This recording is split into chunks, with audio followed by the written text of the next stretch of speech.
সাবেক উপদেষ্টা আসিফ মাহমুদ তিনি একসময় আমাদের সাথে রাজনীতি করেছেন এবং তার সাথে আমাদের সখ্যতা রয়েছে। তিনি পদত্যাগ করার আগের দিনও তার সাথে আমাদের বৈঠক হয়েছে। গণ অধিকার পরিষদে আসার ব্যাপারে তিনি ইতিবাচক, কিন্তু এখনো পর্যন্ত চূড়ান্ত কোনো সিদ্ধান্ত হয়নি। তিনি যদি আমাদের সাথে আসতে চান সেক্ষেত্রে তার যোগ্যতা এবং তার মর্যাদা অনুযায়ী আমরা তাকে সম্মানিত করব। আন্দোলন সংগ্রামে তিনি ভূমিকা রেখেছেন, বিশেষ করে গণ অভ্যুত্থানের তিনি নায়ক। তিনি চাইলে যে কোনো দলে যোগদান করতে পারেন অথবা নিজে নতুন দলও গঠন করতে পারেন, সেই স্বাধীনতা তার রয়েছে। যেহেতু আমরা একসাথে রাজনীতি করেছি এবং আমাদের সাথে তার সখ্যতা রয়েছে, সেক্ষেত্রে গণ অধিকার পরিষদে আসলে আমি মনে করি যে তার জন্য ভালো হবে। আমাদের সাথে যেহেতু আগে থেকেই সম্পর্ক রয়েছে, আমাদের সাথে একসাথে উঠা বসা রয়েছে, তিনি সহজেই আমাদের সাথে মানিয়ে নিতে পারবেন, যেটি অন্য দলের ক্ষেত্রে তার জন্য আসলে কঠিন হবে। তো তিনি সিদ্ধান্ত নিক তিনি কি করতে চান। তিনি যদি মনে করেন যে গণ অধিকার পরিষদে আসবেন, তিনি আসতে পারেন। গণ অধিকার পরিষদের দরজা তার জন্য সবসময় খোলা রয়েছে। তিনি উপদেষ্টা ছিলেন, সরকারে থাকলে সমালোচনা হয়। তার বয়স তো খুব বেশি না, বয়সে তরুণ। এই বয়সে তিনি হয়তো বেশ কিছু ভুলভ্রান্তি করেছেন। আমরা মনে করি যে বয়স বাড়ার সাথে সাথে তার পরিপক্কতা বাড়বে, তিনি অনেক কিছু বুঝবেন, শিখবেন, দেখবেন।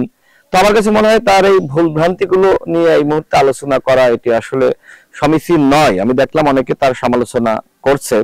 আমার কাছে মনে হয় যে যেহেতু তিনি গণ অভ্যুত্থানে ব্যাপক ভূমিকা রেখেছেন, ফ্যাসিবাদের বিরুদ্ধে লড়াই করেছেন, এবং ওই যে 5 আগস্ট হাসিনার পতন হলো, এই যে 6 আগস্ট ঘোষণা ছিল, তো আন্দোলনটা আসলে বা লং মার্চ 6 আগস্ট নয়, 5 আগস্টই লং মার্চ।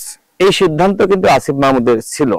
টানা তৃতীয়বার অর্জন করেছে দেশের সেরা সুপার ব্র্যান্ড স্বীকৃতি বসুন্ধরা টিস্যু।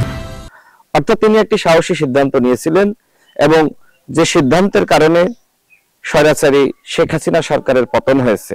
তো আমার কাছে মনে হয় যে তার প্রতি আমাদের ভালোবাসা দেখানো উচিত। তিনি সরকারে গিয়েছিলেন, ওই সময় অনেকে তাকে পরামর্শ দিয়েছিল যে আসলে এই গণ অভ্যুত্থানের নায়কদের সরকারে না গিয়ে রাষ্ট্রকে দিক নির্দেশনা দেওয়া, যারা সরকারে বসবে তাদেরকে পরামর্শ দেওয়া, এবং বিপ্লবের যে চেতনা সেটির ভিত্তিতে রাষ্ট্র পরিচালনা করা। আবার কেউ কেউ হয়তো পরামর্শ দিয়েছিল যে জুলাই গণ অভ্যুত্থানের পাহারাদার হিসেবে সরকারে যাওয়া মনে হয় তাদের জন্য ভালো হবে। তো যাই হোক, যেটি হয়েছে, এখন মনে হয় তিনি নতুন জীবনে প্রবেশ করতে চাচ্ছেন। আমার কাছে মনে হয় সবার উচিত তার এই নতুন জীবনে শুভকামনা জানানো। আমি তাকে শুভকামনা জানাই। তিনি যে নতুন অধ্যায়ে প্রবেশ করছেন এটি চ্যালেঞ্জিং, নানান জায়গা থেকে নানান ধরনের সমালোচনা আলোচনা আসবে। তারপরে আমি তাকে শুভকামনা জানাই। আমি আশা করি তার ভুলগুলো তিনি শুধরে নেবেন এবং নতুন রাজনৈতিক পথ চলায় তিনি তার যে সাহসিকতা, তার যে বলিষ্ঠতা, এবং তিনি যেভাবে ফ্যাসিবাদের বিরুদ্ধে লড়াই করেছেন, এই সংগ্রাম তিনি সবসময় জারি রাখবেন।